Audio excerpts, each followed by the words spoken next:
Hari ini kita akan membaca firman Tuhan dari Lukas 19. Dari Lukas 19 ayat 11 sampai 16 turut dengan pembacaan Alkitab kita. Di sini mengenai mina. Ya. Masing-masing kita beroleh satu mina dan Tuhan meminta satu mina itu juga harus berbuah. Yang paling baik satu mina berbuah 10 mina. Tetapi ada juga yang berbuah 5 mina. Kita lihat nanti dalam cerita ini. Marilah kita sama-sama membaca dalam Lukas 19 ayat 11 sampai 27. Mari. Untuk mereka yang mendengarkan dia di situ, Yesus melanjutkan perkataannya dengan suatu perumpamaan, sebab ia sudah dekat Yerusalem dan mereka menyangka bahwa kerajaan Allah akan segera kelihatan. Maka ia berkata, ada seorang bangsawan berangkat ke sebuah negeri yang jauh untuk dinobatkan menjadi raja di situ, dan setelah itu baru kembali. Ia memanggil 10 orang hambanya dan memberikan 10 mina kepada mereka, katanya, pakailah ini untuk berdagang sampai aku datang kembali. Akan tetapi orang sebangsanya membenci dia, lalu mengirimkan utusan menyusul dia untuk mengatakan, kami tidak mau orang ini jadi raja atas kami.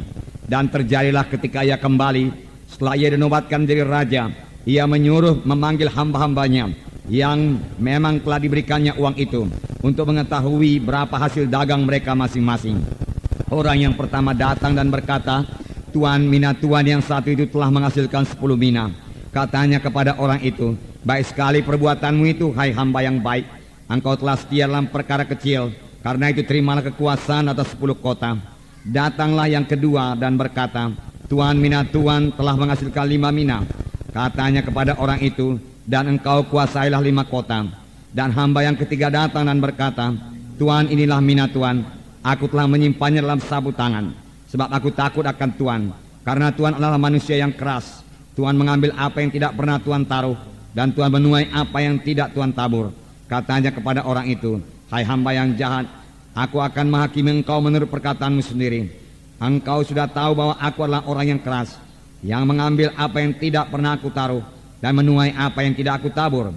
Jika demikian, mengapa uangku itu tidak kau berikan kepada orang yang menjalankan uang? Maka sekembaliku aku dapat mengambilnya serta dengan bunganya. Lalu katanya kepada orang-orang yang berdiri di situ, ambillah mina yang satu itu daripadanya dan berikanlah kepada orang yang mempunyai 10 mina itu. Kata mereka kepadanya, Tuan, ia sudah mempunyai 10 mina. Jawabnya, aku berkata kepadamu, setiap orang yang mempunyai, kepadanya akan diberi. Tetapi siapa yang tidak mempunyai, daripadanya akan diambil apa yang ada padanya. Akan tetapi semua seteruku itu yang tidak suka aku menjadi rajanya, bawalah mereka kemari dan bunuhlah mereka di depan mataku. Nah, jadi kita melihat di sini seorang bangsawan pergi ke negeri yang jauh untuk dinobatkan menjadi raja. Sebelum dia pergi, saudaraku, dia memanggil 10 orang hambanya dan dia mengambil 10 mina. Masing-masing hamba beroleh 1 mina. Tidak berapa lama kemudian bangsawan ini kembali dan dia meminta supaya masing-masing memberi pertanggungjawaban tentang mina yang diberikannya kepada mereka. Karena pada waktu bangsawan itu memberikan mina itu, dia berkata kepada hamba-hambanya itu, berdaganglah dengan uang mina ini sampai aku kembali. Kemudian dia datang dan dia bertanya dan minta pertanggungjawab tentang mina yang telah dia berikan itu. Hamba yang seorang datang dan berkata, Tuan, mina Tuan yang satu itu telah menjadi 10 mina. Dan dia berkata, baiklah hai hambaku, engkau akan berkuasa atas 10 kota. Yang lain datang lagi dan berkata, mina Tuan yang satu itu telah menjadi 5 mina. Aku telah memperoleh 5 mina daripadanya. Dan Tuan itu berkata, engkau akan berkuasa atas 5 kota. Tetapi yang beroleh 1 mina, dia berkata, inilah mina Tuan, aku tidak berdagang. Aku simpan mina Tuan dalam sapu tangan ini, dia katakan. Dan Tuan itu menghukum orang yang beroleh 1 mina itu. Nah, saudaraku yang kasih dalam nama Yesus, jadi masing-masing beroleh 1 mina. Tidak seperti talenta. Dalam perumpamaan talenta beberapa waktu yang lalu, kita melihat bahwa satu orang diberikan 5 talenta, yang lain 2 talenta, yang lain 1 talenta. Tapi dalam hal perumpamaan mina ini, masing-masing beroleh 1 mina. Dan Tuhan juga masih menuntut, saudaraku, supaya 1 mina ini juga berbuah. Sama sebagaimana talenta itu berbuah. talenta daripada Tuhan, mina pun daripada Tuhan. Hanya talenta itu, saudaraku, gambaran kesanggupan kita. Kesanggupan kita juga datang daripada Tuhan. Talenta itu gambaran karunia kita. Mina ini, saudaraku, adalah gambaran keselamatan kita. Semua kita beroleh satu mina. Semua kita sudah selamat. Semua kita sudah lahir baru, saudaraku. Nah, sekarang ini, saudaraku, saya sudah selamat. Tuhan minta satu mina itu berbuah. Saya sudah selamat, Tuhan minta keselamatan kita itu berbuah. Apakah buah daripada keselamatan, saudaraku? Kalau mangga, buahnya mangga, saudaraku. Kalau durian, buahnya durian. Kalau pohonnya durian, buahnya durian. Kalau orang selamat, buahnya orang selamat, saudaraku. Kalau mina, buahnya mina, saudaraku. Tuhan minta satu mina paling sedikit, saudaraku. Firman Tuhan berkata dalam buku Efesus 4 ayat 11 dan 12, semua kita ini harus melayani, saudaraku. Tidak ada yang tidak melayani. Jadi semua kita harus ambil bagian, saudaraku, dalam pelayanan. Dalam Efesus 4 ayat 11 saya bacakan, dan ialah yang memberikan baik rasul-rasul maupun nabi-nabi, baik pemberita-pemberita Injil maupun gembala-gembala dan pengajar-pengajar, untuk memperlengkapi orang-orang kudus bagi pekerjaan pelayanan, bagi pembangunan tubuh Kristus. Di sini ia, yaitu Tuhan sendiri, telah memberikan kepada jemaatnya, telah memberikan kepada gereja lokal. Apakah itu? Nabi-nabi, guru-guru, rasul-rasul, gembala-gembala, penginjil-penginjil. 5 tugas pelayanan, saudaraku. Tugas pelayanan yang utama 5, saudaraku. Apakah gunanya mereka ini diberikan Tuhan? Di sini dikatakan untuk memperlengkapi orang-orang kudus, untuk memperlengkapi saudara dan saya. Untuk apakah saudara dilengkapi? Firman Tuhan ini berkata, untuk memperlengkapi orang-orang kudus bagi pekerjaan pelayanan, bagi pembangunan tubuh Kristus, bagi pekerjaan pelayanan, bagi pembangunan tubuh Kristus. Nah, saudara, jadi saudaraku, kita semua melayani untuk membangun tubuh Kristus. Kita ikut dalam membangun tubuh Kristus. Nah, saudaraku yang kasih dalam nama Yesus, tubuh Kristus. Ya, kita inilah anggota tubuh Kristus. Anggota tubuh Kristus, saudaraku, semuanya berfungsi. Tidak ada yang tidak berfungsi. Saudaraku, tidak ada yang tidak berfungsi. Nah, dengan demikian, saudaraku, sidang ini dibangun kalau semua kita ikut berfungsi, saudaraku. Ada, saudaraku, ya anggota tubuh Kristus yang tidak berfungsi, saudaraku. Ini merupakan tubuh Kristus yang tidak aktif. Misalnya, saudaraku, hanya pendeta saja atau penginjil saja yang melayani, saudaraku. Anggota tubuh Kristus jadi penonton saja, pendengar saja, saudaraku. Ini tubuh Kristus yang bukan menurut kehendak Tuhan dan tidak alkitabiah, saudaraku. Itu tubuh Kristus yang tidak aktif, saudaraku. Semua kita punya pelayanan masing-masing. Sekarang saudara bertanya, di manakah tempat saya dalam tubuh Kristus? Di manakah pelayanan saya dalam tubuh Kristus? Saya mau melayani, tapi di manakah tempat saya? Di manakah pelayanan saya? Saudaraku, Roh Kudus, saudara. Yang perlu bagi saudara, yaitu terus tekun mengikut Tuhan. Rajin membaca Alkitab, rajin berdoa. Kemudian saudara akan mengetahui di mana saudara yang cocok untuk pelayanan ini, saudaraku. Di manakah tempat saudara dalam pelayanan ini, saudaraku. Nah, saudara, di dalam gereja-gereja yang tradisional juga Roh Kudus sudah mulai bekerja, saudaraku. Sayang di sana, saudaraku, tidak diberikan, saudaraku, kebebasan kepada Roh Kudus. Dan saudaraku, beberapa orang di antaranya, saudaraku, sudah selamat, saudaraku. Lalu yang selamat ini menjadi sangat bersemangat, saudaraku. Dan saudaraku, banyak teman-temannya di gereja itu yang belum selamat. Tapi yang selamat ini menjadi sangat bersemangat pun, saudaraku. Lalu dia mau teman-temannya juga sampai kepada keselamatan. Apakah dia perbuat? Dia mulai membentuk dari kumpulan-kumpulan, saudaraku. Dia mulai membangun pelayanannya sendiri, saudaraku. Lalu terbitlah apa yang kita katakan persekutuan doa, saudaraku. Sayangnya persekutuan doa ini, saudaraku, ya kurang pimpinan, saudaraku. Sayangnya persekutuan doa ini, saudaraku, ya sangat bebas, saudaraku. Ya. Sayangnya persekutuan doa ini tidak punya visi dan goal yang jelas, saudaraku. Sesudah selamat, kemana jiwa-jiwa itu dibawa, saudaraku? Dan akhirnya, saudaraku, persekutuan doa itu banyak bubar begitu saja, banyak mati demikian saja, saudaraku.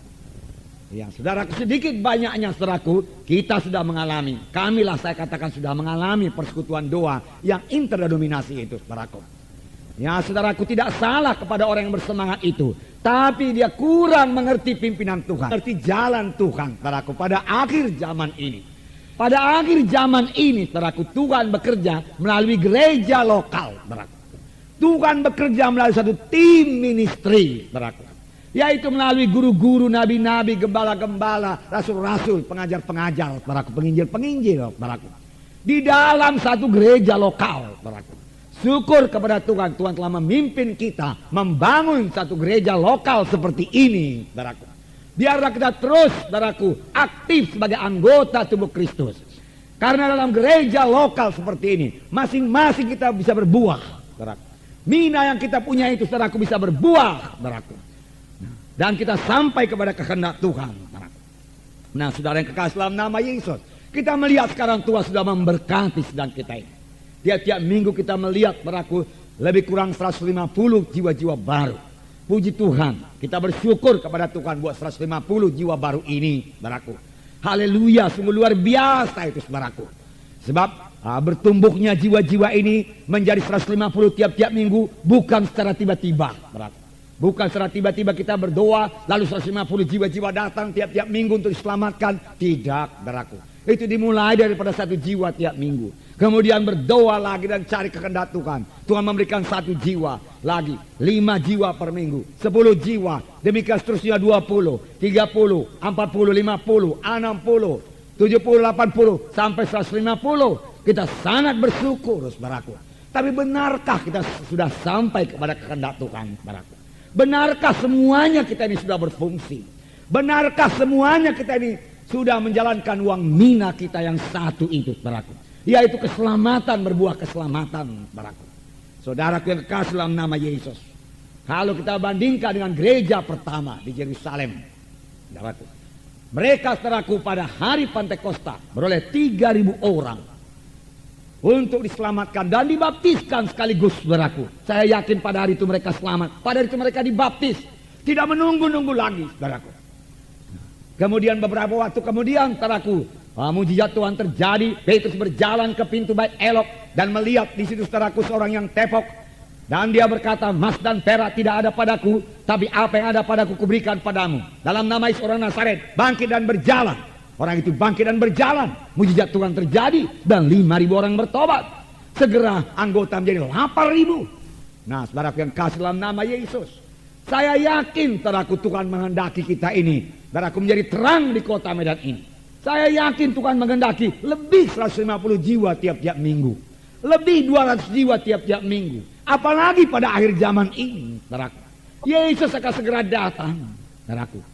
Tuaian zaman akhir sudah mulai berlangsung, maka sudah berlangsung. Waktu-waktu tinggal sedikit, saudaraku. Memang saudara berkata, mudah sekarang jiwa-jiwa selamat. Mengapa? Karena roh Tuhan, saudaraku, sudah bekerja.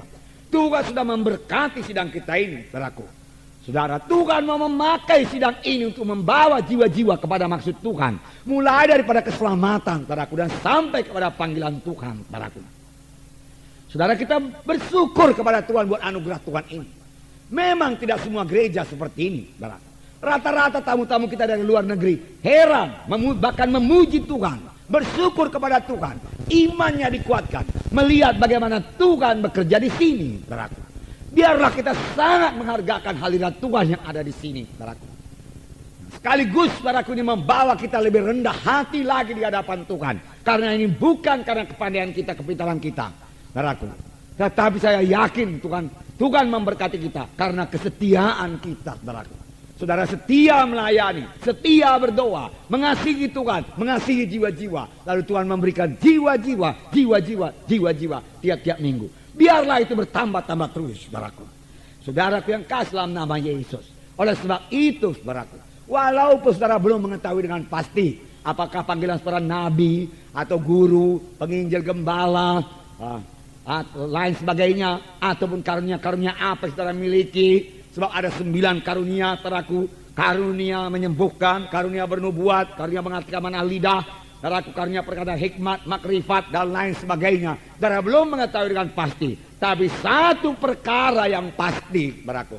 Semua kita ini, saudaraku, adalah saksi-saksi Tuhan. Saudaraku. Tuhan Yesus berkata, kamu adalah saksi-saksiku. Kamu adalah terang dunia ini. Dosa selalu digambarkan dengan kegelapan, saudaraku. Dan kita menjadi terang, saudaraku. Kamulah terang dunia ini. Sebelumnya Tuhan Yesus berkata, aku terang dunia ini. Setelah kita mengikut Tuhan Yesus, kita menjadi terang dunia ini juga, kita menjadi saksi Tuhan. Di dalam buku Yesaya 43 ayat 10 sampai 11. Yesaya 43 10 11. Sini dikatakan ayat 10 dan 11. Bukalah saudara supaya sama-sama kita membacanya. Mari sama-sama. Kamu inilah saksi-saksiku. Demikianlah firman Tuhan. Dan hambaku yang telah kupilih. Supaya kamu tahu dan percaya kepadaku. Dan mengerti bahwa aku tetap Dia. Sebelum aku tidak ada Allah dibentuk. Dan sesudah aku tidak akan ada lagi. Akulah Tuhan. Dan tidak ada juru selamat selain daripadaku. Saudaraku, sampai di situ dulu. Di sini dikatakan, kamu inilah saksi-saksiku. Dan hambaku yang telah kupilih, supaya kamu tahu dan percaya kepadaku dan mengerti bahwa aku tetap Dia. Sebelum aku tidak ada Allah dan tidak akan ada lagi. Akulah Tuhan dan tidak ada juru selamat selain daripadaku. Puji Tuhan. Yesus itu Tuhan. Haleluya, saudaraku. Yesus itu juru selamat, saudaraku. Selain Yesus tidak ada juru selamat, saudaraku. Selain Yesus tidak ada Tuhan, saudaraku. Yesus itu Tuhan yang berkuasa, saudaraku. David Ramaya berkata, Jesus is Lord all over this land. Dia katakan, di seluruh tanah ini. Saudaraku, memang kita percaya Yesus itu Tuhan di seluruh dunia ini. Yesus Tuhan bagi seluruh manusia, saudaraku. Percaya manusia itu tidak percaya, Yesus tetap Tuhan bagi seluruh manusia, saudaraku. Dan karena Dia Tuhan, saudaraku, kita anak-anaknya. Tetapi Tuhan berkata, kamu adalah saksi-saksiku. Kamu adalah terangku. Kamu adalah saksi-saksiku. Semua kita telah beroleh satu mina. Dan Tuhan minta satu mina itu berbuah satu mina, saudaraku. Paling sedikit. Saya yakin, saudaraku, memang tidak tertulis dalam Alkitab ini, saudaraku. Sekiranya yang satu mina itu berkata, Tuhan, aku memang sudah berusaha sungguh-sungguh, Tuhan. Aku berdoa, aku bertekun, Tuhan. Tuhan, dan hanya satu mina lah buahnya, Tuhan. Dari mina yang kau berikan kepada saya, ampunilah saya, Tuhan. Tuhannya akan berkata juga, berkuasalah engkau atas satu kota. Memang Tuhan sangat bergemar, saudaraku, kepada yang beroleh 10 mina. Tuhan, satu mina engkau berikan kepadaku untuk berdagang, dan aku beroleh 10 mina. Ini dia Tuhan. Dia katakan, oh Tuhan berkata, sabar saya hamba yang baik. Sekarang engkau berkuasa atas 10 kota. Puji Tuhan, saudaraku. Kalau memang dapat 10 mina, tetapi ada juga yang hanya dapat 5 mina. Tuhan, dia katakan, satu mina engkau berikan untuk berdagang, aku beroleh 5 mina. Nah, Tuhan berkata, baiklah perbuatanmu hai hambaku, engkau akan berkuasa 5 kota. Sayangnya yang satu mina ini tidak berbuat apa-apa, saudaraku. Oh, marilah bergerak, saudaraku. Saudara, marilah bergerak buat Tuhan, saudaraku. Kita sudah selamat, saudaraku. Kita sudah diberkati Tuhan, saudaraku, kalau kita mengaku dengan jujur di hadapan Tuhan, saudaraku. Kedamaian, keselamatan telah memenuhkan kita, saudaraku. Oh, berkat Abraham telah menjadi milik kita, saudaraku. Surga pun telah menjadi milik kita, saudaraku. Penyakit kita sudah disembuhkan Tuhan. Hati kita mulai didamaikan Tuhan. Dan saya yakin, semua yang sudah tabur untuk pekerjaan Tuhan, untuk pembangunan, saudaraku, untuk penginjilan, saudaraku, untuk pekerjaan Tuhan yang lain, semua pun sudah diberkati Tuhan, saudaraku. Saudara sudah menuai, saudaraku, berkat itu, saudaraku. Saudara sudah memiliki berkat keselamatan, berkat kesembuhan, saudaraku, berkat anak-anak Abraham, saudaraku, termasuk berkat materi, saudaraku, damai dalam rumah tangga, saudaraku. Sekarang apa kita berbuat buat Tuhan, saudaraku? Tidakkah kita rindu orang lain juga mengalami hal yang sama, saudaraku? Karena apa yang kita terima itu merupakan anugerah Tuhan semata-mata. Tidakkah hati kita jatuh kasihan, saudaraku, tergerak oleh belas kasihan melihat jiwa-jiwa di luaran sana, saudaraku, yang masih bergelimang dalam dosa, saudaraku? Tidakkah kita rindu, saudaraku, famili-famili kita, saudara-saudara kita, saudaraku, keluarga kita, saudaraku, bahkan orang-orang lain yang tidak kita kenal, saudaraku, mengenal Yesus sebagai Tuhan dan Juru Selamatnya, saudaraku. Saudara, bukankah Yesus mati buat mereka semuanya, saudaraku? Dan keselamatan sudah sedia, sungguh-sungguh sudah sedia. Saudaraku, beberapa waktu yang lalu hari Jumat kita memperingati hari kematian Tuhan Yesus. Untuk apakah Yesus mati? Untuk orang Yahudi saja Yesus mati, saudaraku? Tidak, saudaraku. Yesus mati bukan untuk orang Yahudi saja. Yesus mati bukan untuk orang Israel saja. Yesus mati di kayu salib untuk segenap manusia dari segala bangsa, suku dan bahasa. Mulai daripada Adam sampai manusia terakhir nanti lahir ke dunia ini sebelum dunia ini kiamat, saudaraku. Darah Yesus yang tercurah di kayu salib Golgota sanggup untuk menyucikan semua dosanya. Dan Tuhan sendiri berkata, aku tidak ingin seorang pun binasa. Aku tidak ingin seorang pun ke neraka.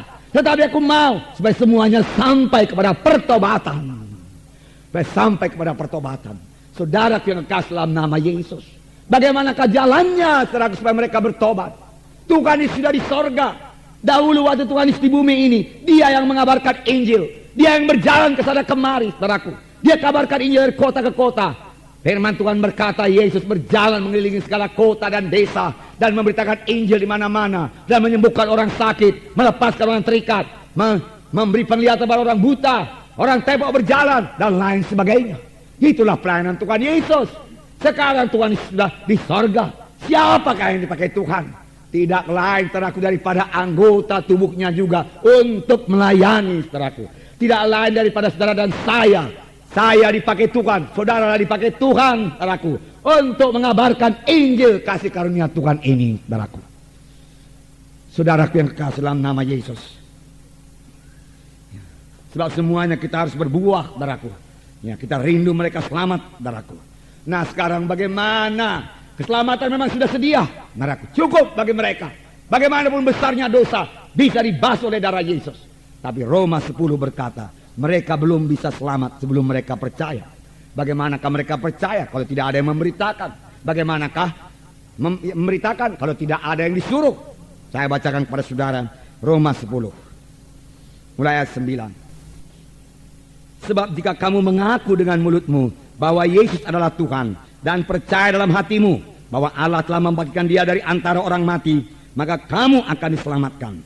Karena dengan hati orang percaya dan dibenarkan, dan dengan mulut orang mengaku dan diselamatkan. Nah, betapa mudahnya, saudaraku. Jika mengaku dengan mulut bahwa Yesus adalah Tuhan dan percaya dalam hati bahwa Allah telah membagikan Dia dari antara orang mati, maka kamu akan diselamatkan. Karena dengan hati orang percaya dan dibenarkan, dan dengan mulut orang mengaku dan diselamatkan. Mudah sekali, saudaraku, untuk menerima keselamatan. Tetapi ada persoalan di sini. Ayat 11. Karena kitab suci berkata, barang siapa yang percaya kepada Dia tidak akan dipermalukan. Sebab tidak ada perbedaannya antara orang Yahudi dan orang Yunani. Karena Allah yang satu itu adalah Tuhan dari semua orang, kaya bagi semua orang yang berseru kepadanya. Sebab barang siapa yang berseru kepada nama Tuhan akan diselamatkan. Barang siapa yang berseru kepada nama Tuhan akan diselamatkan. Ayat 14. Tetapi bagaimanakah mereka dapat berseru kepadanya jika mereka tidak percaya kepada Dia? Tentu saja Dia tidak berseru kalau mereka belum percaya. Bagaimana mereka dapat percaya kepada Dia jika mereka tidak mendengar tentang Dia? Mereka belum mendengar tentang Yesus, saudaraku. Boleh jadi mereka telah mendengar tentang gereja, tapi mereka belum mendengar tentang Yesus. Gereja kita mengetahui baik, saudaraku. Tapi sekedar anggota gereja saja tidaklah membawa kepada keselamatan. Keselamatan yang terdapat dalam Yesus. Bagaimana mereka mendengar tentang Dia jika tidak ada yang memberitakannya?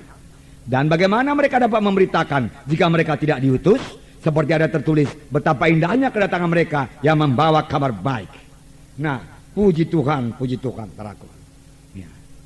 Kita sudah diutus Tuhan, saudaraku. Masing-masing kita diutus Tuhan. Sebagaimana firman Tuhan tadi berkata, kamu adalah saksi-saksiku. Kamu menyaksikan perbuatanku yang besar. Kamu menyaksikan keselamatan sudah kamu terima daripadaku. Nah, hanya dua diminta Tuhan, saudaraku. Percaya ataupun menerima Yesus. Percaya dengan menerima Yesus dan bertobat. Meninggalkan dosa. Lalu orang itu akan selamat.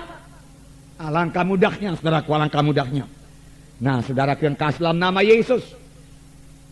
Bagi saudara yang baru pertama kali datang, hari ini juga saudara terima keselamatan ini. Hari ini juga bertobat, hari ini juga percaya. Karena saudara sudah mendengarkan berita firman Tuhan pada hari ini. Jangan merasa rugi untuk bertobat. Bahkan bertobatlah dengan sungguh-sungguh. Sebelum Lukas 19 ini saudaraku, yaitu Lukas 19 juga mulai ayat pertama, tertulis saudaraku di situ mengenai Sakeus, saudaraku. Sakeus yang rindu saudaraku untuk melihat Tuhan, saudaraku. Dan kemudian kita lihat Sakeus bertobat dengan sungguh-sungguh. Tidak ada kompromi lagi kepada Sakeus, saudaraku. Dengan tegas dia bertobat. Oh, saya memuji Tuhan buat pertobatan Sakeus ini, saudaraku. Tegas-tegas mengikut Tuhan, saudaraku. Dia nyatakan dirinya, saudaraku, sebagai pengikut Yesus, saudaraku. Di hadapan semua pemungut cukai yang lain. Kemudian dia undang, saudaraku, pemungut cukai yang lain datang ke rumahnya. Mereka makan bersama-sama, saudaraku. Dan dia mengatakan, saya mengikut Yesus. Puji Tuhan buat pertobatan yang demikian, saudaraku. Dan saudaraku, Tuhan Yesus berkata kepada Sakeus, pada hari ini engkau menjadi anak Abraham. Pada hari ini engkau selamat. Dimulai dari manakah, saudaraku? Dari kerinduan hati Sakeus untuk mencari Tuhan, saudaraku.